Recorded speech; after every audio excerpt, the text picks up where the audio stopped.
अस्सलाम वालेकुम जी।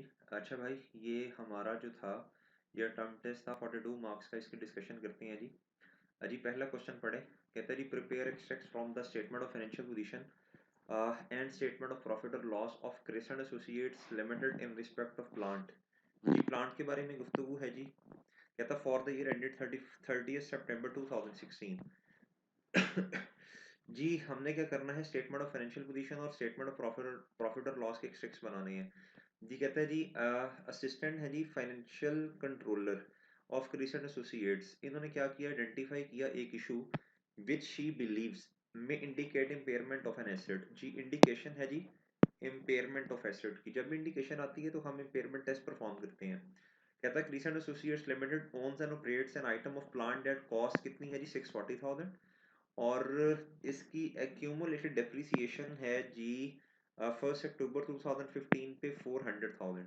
कहता है जी it is being depreciated at 12.5% on cost.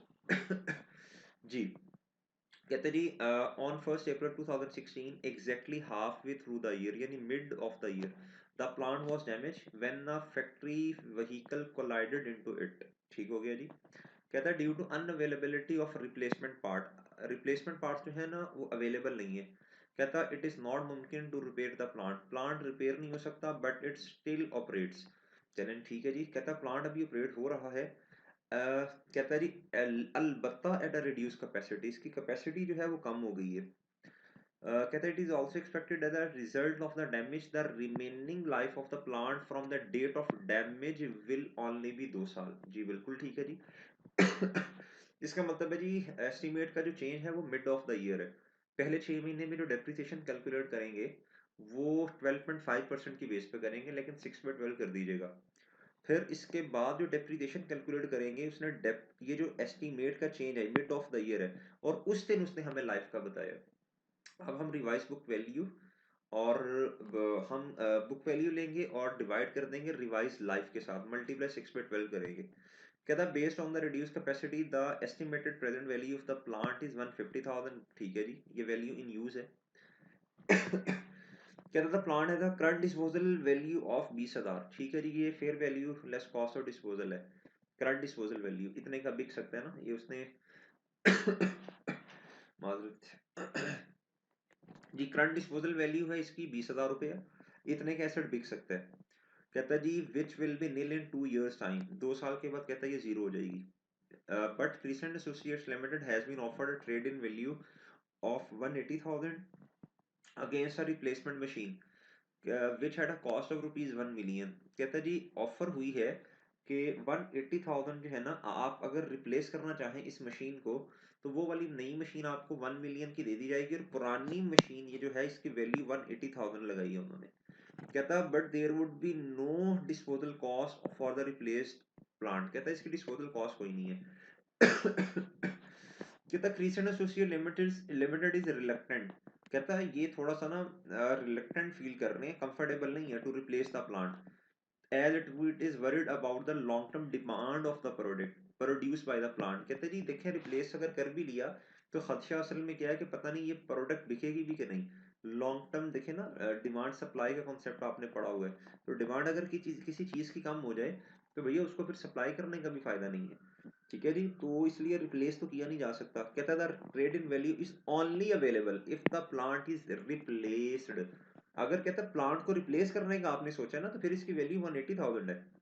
लेकिन कहता इस केस में अगर आपने प्लांट को रिप्लेस करना है फिर 180,000 है, लेकिन हमने तो उस तरफ जाना ही नहीं है तो ये तो फिर इग्नोर कर देना इसको। ये सारी बातों को ये 2-4 लाइनें ये इग्नोर करने वाली हैं। अच्छा जी, अब क्या करेंगे, सबसे पहले तो 640,000 मल्टीप्लाई बाय 12.5% कर लें। अगर किसी ने लाइफ निकालनी है तो उसका फॉर्मूला होता है 1/रेट परसेंटेज में और मल्टीप्लाई बाय 100 कर दें तो 8 जवाब आ जाएगा। जी सॉरी, 8 इधर ना भी करें तो खैर ऐसे ही आ जाएगा। अगर आपने हाँ जी उम्मीद है आ जाएगा जवाब। बरल करके देख लें कैलकुलेटर अगर आपके पास है। जी 1 मिनट मुझे दें आप अगर, तो मैं क्या करूँगा एक्सेल पे जाके G1 ओवर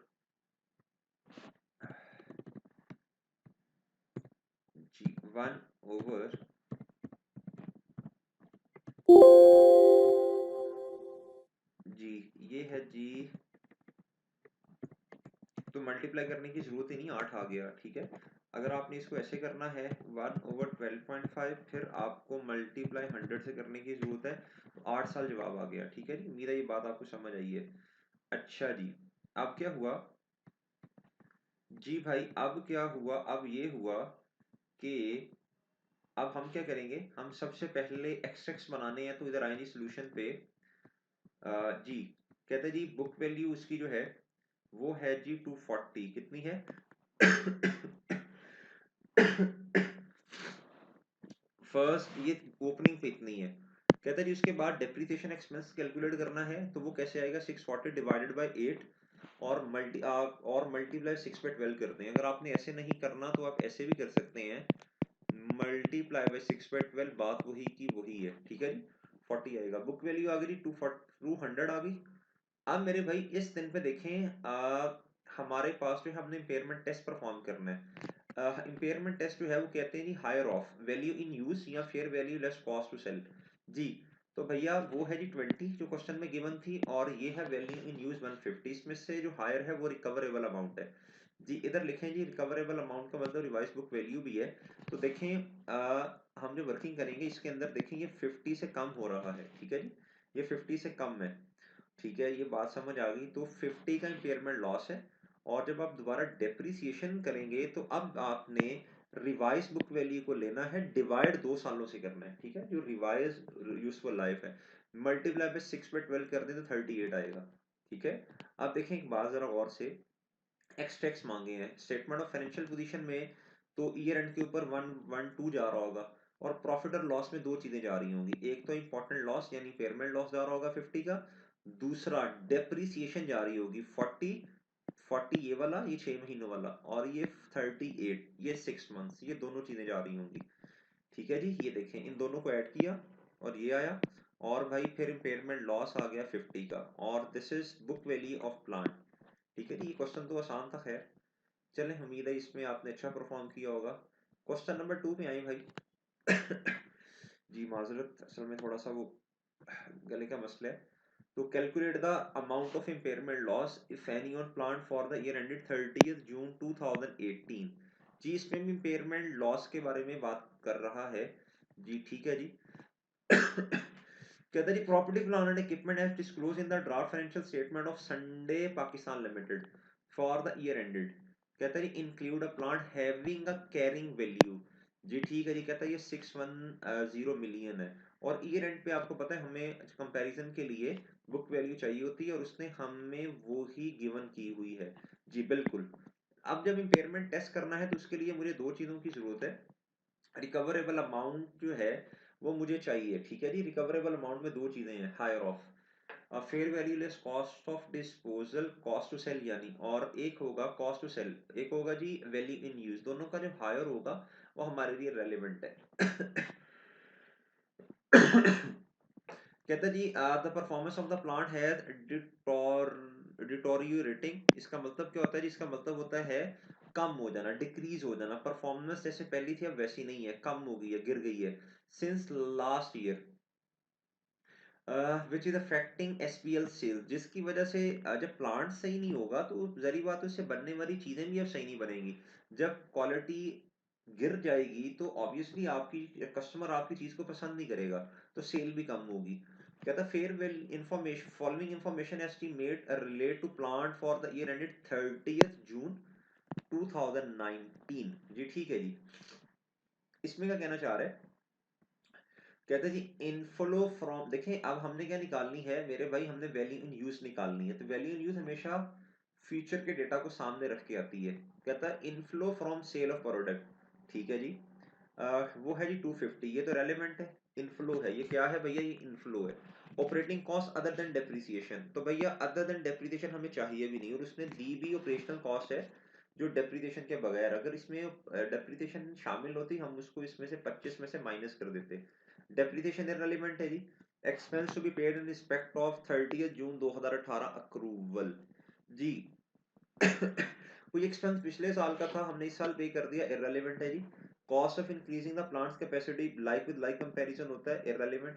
एडिशनल इनफ्लो, कहता जी नेट अमाउंट यानी inflows minus outflows expected from the upgrade. भाई अपग्रेड की तो बात ही नहीं हो रही ना, हम तो इस प्लांट की बात कर रहे हैं जो इस हालत में हमारे पास मौजूद है। इररेलेवेंट। इंटरेस्ट भाई फाइनेंस कॉस्ट लेते ही नहीं है, टैक्स की पेमेंट भी इररेलेवेंट है जी, और ये भी इररेलेवेंट है। मेंटेनेंस कॉस्ट बिल्कुल रेलेवेंट है। आगे आएंगे, ये तो सिर्फ 2019 का, क्या सिर्फ 2019 में प्लांट ने चलना है? आगे पढ़ते हैं। कहता cash flows from the plant are expected to be decrease by 15%। कहता जी 2019 जो है, कहता अब अगले सालों में आपने 15% कम करते जाना है फ्रॉम 2020 एंड ऑनवर्ड्स। ठीक है जी, ऑनवर्ड्स का मतलब आगे जितने साल है। कहता the plants residual value after it remaining useful life of 3 साल। कहता है जी रिमेनिंग यूजफुल लाइफ 3 साल है। इसका मतलब हम 18 में खड़े हैं तो 19 रेलिवेंट है, 20 रेलिवेंट है, 21 रेलिवेंट है। ठीक है जी। अच्छा जी, कहता जी इसकी जो रेजिडुअल वैल्यू है, इधर उसने आके रेजिडुअल वैल्यू दी। कहता आफ्टर इट्स रिमेनिंग लाइफ, कहता है इसके रिमेनिंग लाइफ के बाद, ये होती है जी, आपको पता है वैल्यू इन यूज में नेट सेल प्रोसीड्स भी हम लेते हैं, ये उसने वो दी हुई है। ठीक है ये स्पेसिफिकली मेंशन की है इसलिए हम इधर ले रहे हैं 100 मिलियन। अब आप इधर आए, मैं पहले क्या करूंगा, मैं वैल्यू इन यूज की कैलकुलेशन करूंगा। ठीक है जी। अच्छा जी, भैया देखें कैरिंग वैल्यू है वो तो 610 गिवन है क्वेश्चन में, उसका तो मसला ही नहीं है। अब इसका कंपैरिजन जब हम इम्पेयरमेंट टेस्ट कर रहे होंगे रिकवरेबल अमाउंट से करेंगे, and recoverable amount is higher of value in use और fair value less cost of disposal.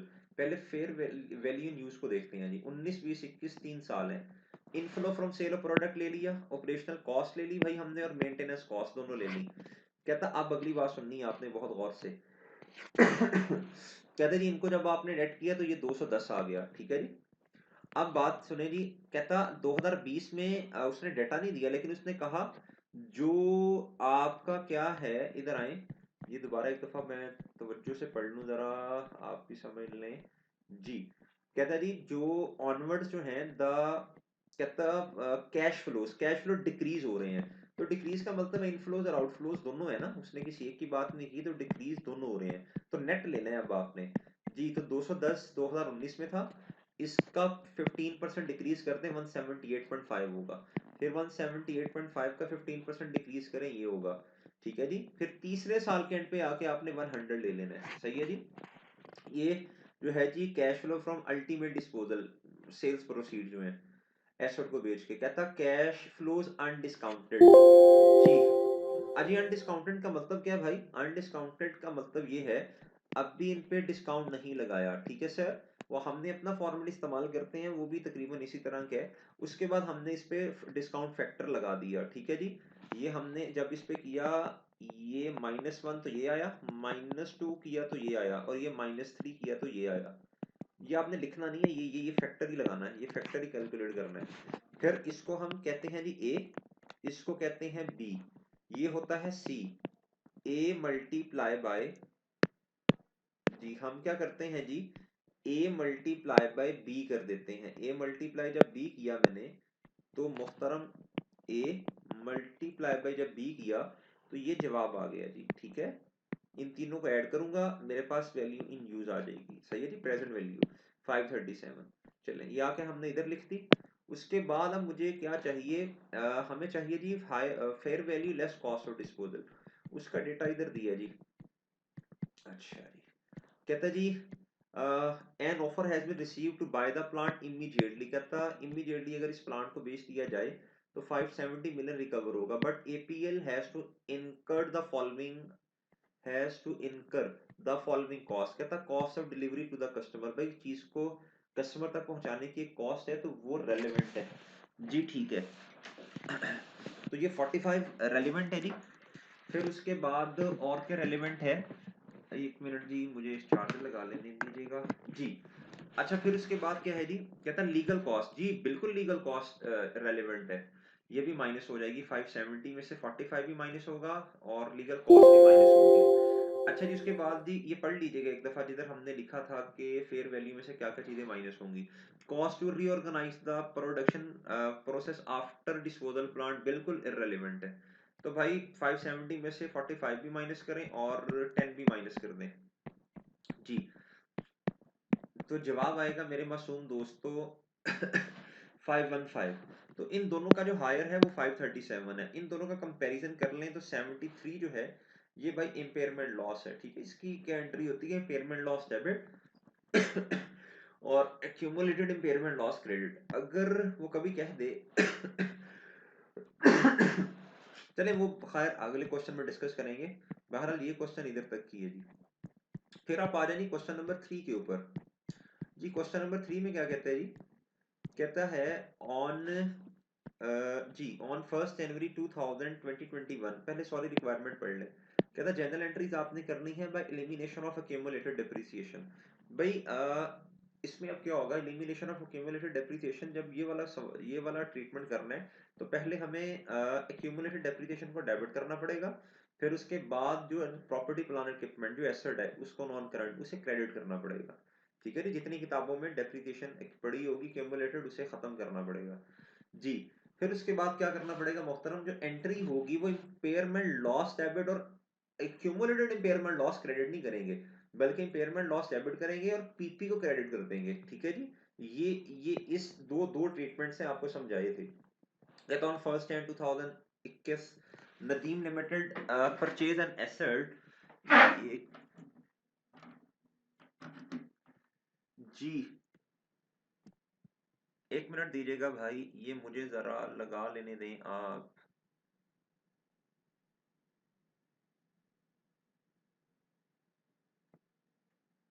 जी कहता जी on 1 Jan 2021 Nadeem Limited purchase an asset at a cost of 100,000, बिल्कुल सही बात है। कहता and it's being depreciated over 10 साल on a straight line basis, बिल्कुल ठीक है। कहता है NL uses cost model for measurement of property plant and equipment, जी कॉस्ट मॉडल है जी, बिल्कुल ठीक है जी। इम्पेयरमेंट में IS 36 में दो मॉडल इस्तेमाल होते हैं जी, रिवैल्यूएशन भी और कॉस्ट भी। रिवैल्यूएशन में तो बड़ा आसान है, मसला ही नहीं आता। अगर कभी रिवर्सल हो इम्पेयरमेंट की जिस तरह इस क्वेश्चन में है उसमें तो कोई मसला नहीं है। सरप्लस अगर पड़ा है पहले उसको खत्म कर दें, नहीं पड़ा तो डायरेक्टली प्रॉफिट और लॉस, फिर वही वाले बाकी बातें सारी वही हैं।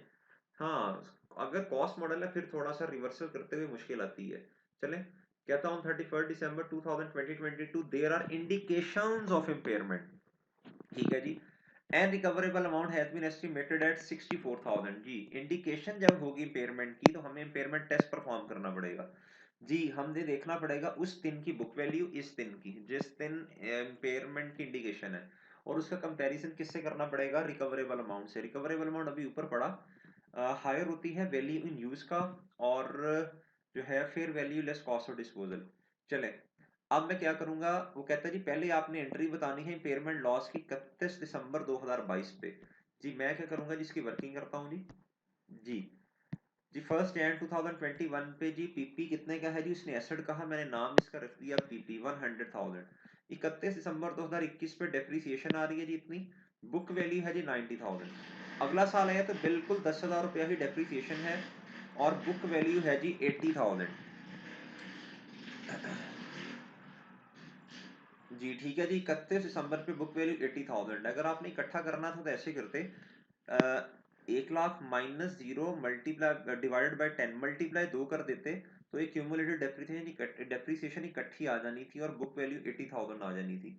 अच्छा भाई इसी दिन पे आके जिस दिन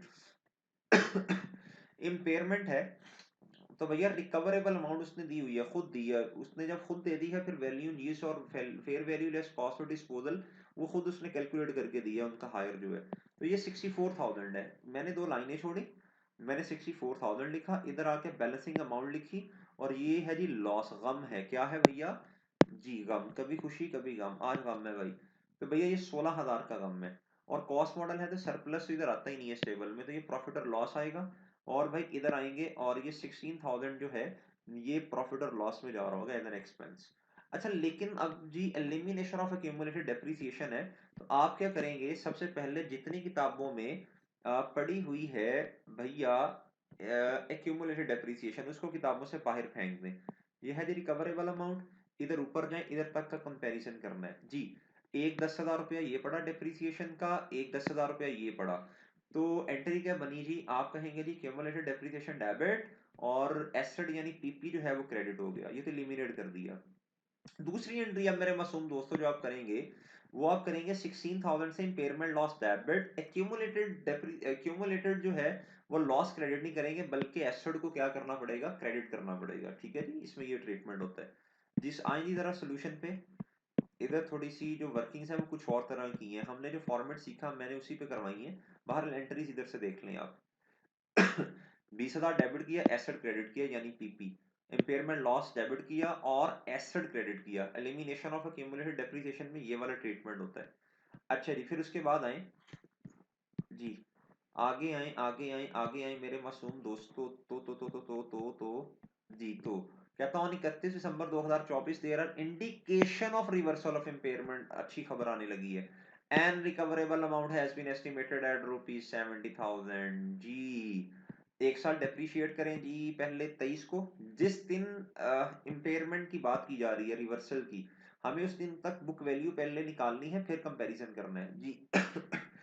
इधर जब मैं आया 23 की डेप्रिसिएशन करने लगा तो भाई अब मुझे 64,000 रिवाइज बुक वैल्यू चाहिए जी, और मुझे रिवाइज लाइफ चाहिए। तो 10 साल थी, 2 साल गुजर के 8 आ गया जी। इधर आ गया 18,000, ये 16,000 प्रॉफिट और लॉस में जो इम्पेयरमेंट गई थी उसको जब मैंने सेम बेसिस पे कम किया तो उधर आ गया 2,000। 18,000 डिवाइडेड बाई 8 तो इधर 2,000 आया। इधर मैंने लिखा जी बुक वैल्यू 56,000, इधर मैंने लिखी 14,000 जी। अब मैंने 2024 में भी सेम सलूक किया, ये वाला सेम। तो 8,000 इधर आया, 2 इधर आया। इधर आ गया मेरे भाई 48,000, इधर आ गया 12,000।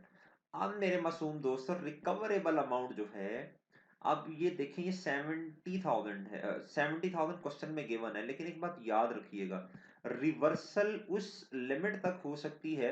जब भी रिवर्सल आएगी हमें एक वर्किंग करनी पड़ेगी। कॉस्ट मॉडल के अंदर मसला है, रिवर्सल जब होगी तो हमें एक कैलकुलेशन करनी पड़ेगी। रिवर्सल लिमिट, रिवर्सल पर एक लिमिट लगेगी, एक वर्किंग करनी पड़ेगी लोअर ऑफ रिकवरेबल अमाउंट जो क्वेश्चन में गिवन होगी। इसमें तो खुद उसने बता दी है ना, कैलकुलेशन की जरूरत ही नहीं पड़ी। दूसरा, अगर एसेट इंपेयर ना होता, सही है, तो फिर ये कितनी अमाउंट पे पड़ा होता, इसकी बुक वैल्यू फिर कितनी होती। तो भाई देखें इसके दो तरीके हैं। एक तो है 1 लाख माइनस रेजिडुअल वैल्यू जो कि 0 है डिवाइडेड बाय 10। तो ये 1 साल का डेप्रिसिएशन एक्सपेंस आया। 4 साल अगर इस पर डेप्रिसिएशन होती तो क्यूमुलेटेड डेप्रिसिएशन होती 40,000 रुपया। तो 1 लाख में से उस 40,000 को माइनस करता तो 60,000 आती। मैंने क्या किया, मैंने ये किया, मैंने 1 साल की निकाल ली। मैंने किया मुझे बुक वैल्यू चाहिए ना, तो बुक वैल्यू कहते हैं रिमेनिंग वैल्यू को, सही है, किताबों में कितने पे एसेट पड़ा है। तो कॉस्ट तो 1 लाख है, मैंने क्या किया, मैंने माइनस 40,000 नहीं किया, मैंने डायरेक्ट निकाल ली। मैंने कहा 4 साल एसेट इस्तेमाल हो गए, तो कितने साल अभी इस्तेमाल होना है, 6 साल, तो मैंने इधर 6 कर दिया। तो ये 60,000 आ गया। जी, अगर रिवेल अगर अगर जो है इम्पेयरमेंट ना होती ऐसा इतने में पड़ा होता। इसका एक और तरीका भी होता है शॉर्टकट, वो ये होता है जी, देखें इधर आए। आपने इधर आना है जी बुक वैल्यू पे 31 दिसंबर 2024 पे। ठीक है जी, बुक वैल्यू पे आना है। अगर मेरे मासूम दोस्तों एसेट इम्पेयर ना होता, ठीक है सर, तो ये 16,000 वाला लॉस भी ना आता। ठीक है सर, ये 2,000 जो हमने इधर प्लस किया ये असल में हुआ क्या है, ये डेप्रिसिएशन की वजह से है। जब हमने एसेट अगर नॉर्मली डेप्रिशिएट होता उसने 80,000 पे होना था, अब वो 64 पे हो रहा है, सही है, अब कम अमाउंट पे हो रहा है। तो ये जो है ना, ये कुछ एक्सपेंस भी कम हो रहा है 2,000 का। तो इधर करते करते करते हमारे पास 12,000 रह गया। तो अगर एसेट डेप्रिशिएट ना होता तो मैंने लेना था जी ये इसकी अमाउंट कितनी होती, फिर इधर देखें आपने इसका शॉर्टकट लगाना। ये 48,000 जो बुक वैल्यू है, इसमें ये जो 12,000 का लॉस है इसको ऐड कर दें। क्या कर दें, ऐड कर दें प्रॉफिट और लॉस में, ये जो पड़ा हुआ है, ये जो रिवर्सल, सही है जी। ये जो सॉरी लॉस है 12,000 का, रिवर्सल नहीं है ये, इस 48,000 में ये ऐड करें फिर भी 60,000 आएगा जवाब। ठीक है, ना इम्पेयरमेंट होती ना ही ये लॉस पड़ा होता आज किताबों के अंदर। तो 48,000 प्लस करें प्लस। तो दोनों तरीकों से आ सकते हैं जी, शॉर्टकट से भी आ सकता है, इससे भी आ सकते हैं। जिसको इसकी समझ नहीं आई, ये अजान एक मैं रिज्यूम कर रहा हूँ, अजान के बाद इंशाल्लाह दोबारा जी। अच्छा भाई, जिसको इस बात की समझ नहीं ना आई कि अगर इम्पेयरमेंट ना होती तो बुक वैल्यू कितनी होनी थी, तो इधर देखें भाई, आसान कर लेना इसको। भाई कॉस्ट कितनी है, 100,000। तो भाई कितना ये ऐसा डेप्रिशिएट हो चुका है, क्यूमुलेटेड डेप्रिसिएशन इकट्ठी माइनस कर देना। 1 लाख 100,000 माइनस रेजिडुअल वैल्यू 0 है भाई, डिवाइडेड बाय 10। ठीक है, 1 साल की आ गई। तो भाई 4 साल एसेट इस्तेमाल हुआ ना, तो एक्यूमुलेटेड डेप्रिसिएशन जो है मेरे मासूम दोस्तों वो है 40,000। अगर इम्पेयरमेंट ना होती तो ये एसेट किताबों में 60,000 से पड़ा होता। ये है बुक वैल्यू। ठीक है, मैंने क्या किया, मैंने बजाय 4 करने के मैंने 6 कर दिया ना। मैंने कहा इतने एसेट ने मजीद इस्तेमाल होना, इतनी एसेट की बुक वैल्यू अभी भी किताबों में पड़ी होती अगर एसेट जो है वो इम्पेयर ना होता। इसको मैंने ये बताया कि शॉर्ट फॉर्म में कैसे कैलकुलेट किया जा सकता है। इस बुक वैल्यू को पकड़ें, ये 48,000 जो है, तो भैया इस 48,000 में ये 12,000 ऐड कर दें। ना इम्पेयरमेंट आती, ना ही ये 12,000, ये 16,000 आता, ना ही 2,000 ये कम होता, ना ही ये कम होता, और अल्टीमेटली आज 12,000 का लॉस नजर ना आ रहा होता। तो इसमें ऐड कर दें, ये वही जवाब आएगा। तो जी, तो भैया अब लोअर क्या है, इधर आए। रिकवरेबल अमाउंट तो 70,000 है। हैड देयर बी नो माजरत, मैंने इधर रिवैल्यूएशन लिखा, had there be no impairment, had there been no impairment, अगर इम्पेयरमेंट ना होती तो फिर बुक वैल्यू कितनी होती, वो 60 है। तो which is lower, 60,000 is lower. तो इधर आके आपने लोअर लिखना है 60,000। 12,000 का डिफरेंस आया रिवर्सल का, इधर 12,000 लिखें और इधर लॉस को कम कर दें। इसकी एंट्री क्या होगी जी, इसकी एंट्री होगी ये पॉजिटिव है, तो एसेट पीपी क्या हो जाएगा, डेबिट, और इम्पेयरमेंट लॉस, प्रॉफिट और लॉस क्या हो जाएगा, क्रेडिट। जी एंट्री पढ़ लें इधर आके जी। इसकी, ये टेस्ट आसान था, आईए 36 को ज्यादा टेस्ट किया था जी। इसकी अगर एंट्री पढ़े मेरे भाई तो जो बताई है वही होगी जी मोहतरम।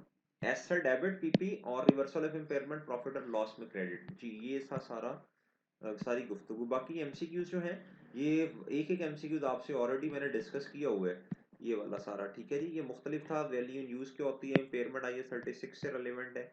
और ये भी, ये सारे एमसीक्यूज मैंने वन बाय वन आप लोगों से डिस्कस किए हुए हैं। ठीक है जी, ये पहले टेस्ट में दिए थे, फिर उसके बाद डिस्कस कर लिए थे, आपको याद होगा।